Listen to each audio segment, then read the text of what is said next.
ခေါင်းထဲမှာအမိုက်တွေထက်အဲ့ဒီအမိုက်တွေနဲ့ပူလောင်နေတယ်ဆိုလို့ရှိရင်ခေါင်းအေးအေးမထားနိုင်တော့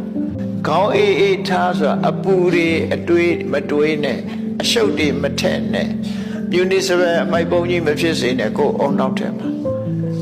ကြည်လင်အေးမြပြီးတော့တန်မိုးရှိတဲ့အရာတွေသာခေါင်းနဲ့ထည့်အလုံးမို့ဆိုရင်အမိုက်ပုံကြီးဖြစ်သွားလိမ့်မယ်အဲ့ဒါတွေမထက်နဲ့ဝုန်းကိုတော့ချောင်းချောင်းထားခြေထောက်ကိုတော့နှွေးနှွေးလေးထားလို့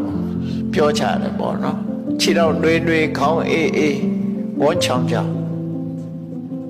လူဘဝမှာတော့အဲ့ဒါခြေဘတွတ်တဲ့ခြင်းအကြောင်းတွေပဲကျမ်းမာပြီးတော့ခြေဘတွတ်တဲ့အကြောင်းအဲ့ဒါကြောင့်ဘဝမှာစာရင်တော်ဆိုတာစဉ္ညာသုံးသက်တိုင်ရမယ်ကိုယ့်အခြေအနေကိုစဉ္ညာသုံးသက်တိုင်ရမယ်ငါလှုပ်နေတာဘာတွေနဲ့အချိန်ကုန်နေသလဲငါဘာလှုပ်တဲ့သလဲဆိုတာကိုအမြဲတမ်းစဉ္ညာသုံးသက်ရမယ်ဒီတဲ့အစင်းမြင်လို့နိဗ္ဗာန်ရချင်တယ်ဆိုလို့ရှိရင်တော့ဘယ်အရာမှမမြဲဘူးဆိုတာကိုသိရစဉ္ညာနဲ့မမြဲဘူးလို့သိခြင်းဟာဘာအကျိုးရှိလဲလို့မေးကြည့်တွေ့တာမှုတွေကိုရှော့ချလို့ရတာလူတွေဟာတွေ့တာမှုဆွဲမဲ့မှုတွေအပေါ်မှာတွေ့တာမှုဆွဲမဲ့မှုကိုအကြောင်းပြုပြီးတော့တွေ့တာတဲ့အရာအတွက်လှုပ်ချံလုပ်မိသွားတတ်တယ်